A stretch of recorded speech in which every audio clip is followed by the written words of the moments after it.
Okay, if you're a teacher, you know this feeling, right? You're just swimming in this sea of apps and websites and all these gadgets, and every single one promises to be a total game changer for your classroom. So, how do you know what actually works? Today, we're going to cut right through all that noise with a really powerful tool that helps you make smart tech choices.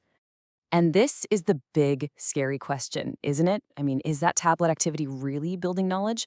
Or is it just a digital pacifier? A shiny object to keep students busy? Making sure our tech is a real tool for learning and not just another distraction is probably one of the biggest challenges we face. The line between a distraction and a genuine learning tool can be super, super fine. But the difference? It really just boils down to one fundamental idea. How are your students actually interacting with the technology? So think about it this way. On one side, you've got passive consumption. This is students just scrolling, watching videos, or playing a game without any real critical thinking. The information just kind of washes over them. But on the other side, you have active consumption. This is where students are cognitively engaged, they're physically engaged, they're actively processing the material. And effective tech, it's all about pushing students from that passive zone into the active one. Well, the great news is you don't have to figure this all out by yourself. I mean, decades of research have given us professional frameworks. Think of them like guides that help us evaluate tech and make sure it's actually encouraging that active engagement we're looking for. And this is the core principle behind all of them. It is never about the specific app. It's always about the application, how you're using the tool to serve a clear learning goal. That is what truly matters. Now, there are several really well-established models out there to help us. You might have heard of things like the SAMR model, which looks at how tech can modify tasks, or the TPAC model, which is all about balancing technology, pedagogy, and content. Each one of them offers a really valuable perspective. But today, we're going to zero in on one of the most direct and student-centered frameworks out there, the Triple E framework. It's just incredibly practical and gives you a really clear lens to make effective choices, like every single day.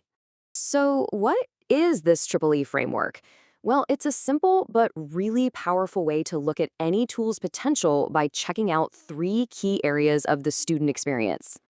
And the three pillars are right there in the name: engage, enhance, and extend. So let's break down what each one of these really means for you and your classroom. First up is engage.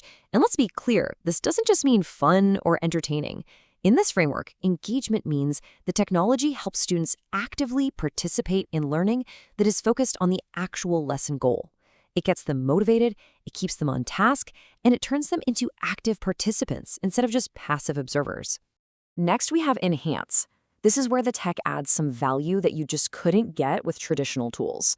Think of like a 3D model of a human heart that students can manipulate, or a collaborative doc where they can all build on each other's ideas in real time. It's all about building a deeper, more sophisticated understanding. And finally, extend. The best learning always connects to the real world. So this E is about bridging that gap. This could be using an app to collect real data for a science experiment in their neighborhood, or creating a podcast about a local community issue. It makes the learning feel relevant and helps it stick. Okay, so that's the theory behind engage, enhance, and extend. It makes sense, right? But how do we actually put this thing to work? How does it become a practical tool we can use to make decisions? Well, it all comes back to this one essential question. This is the challenge every single one of us faces when we're planning a lesson that uses tech. And you know what? The Triple E framework gives us the answer. See, the framework isn't some rigid checklist you have to follow perfectly. It's much better to think of it as a lens. It's a way of looking at any tech tool and evaluating its potential to actually enhance learning and not just serve as a high-tech distraction. So here's the bottom line. Before you click a sign on that new app or pass out the devices, just stop and ask yourself this simple but incredibly powerful question. Does this tool help my students engage with the learning goal? Does it enhance their understanding in a way nothing else can? And does it extend their learning beyond my classroom walls? If you can confidently say yes to those, then you know you're on the right track.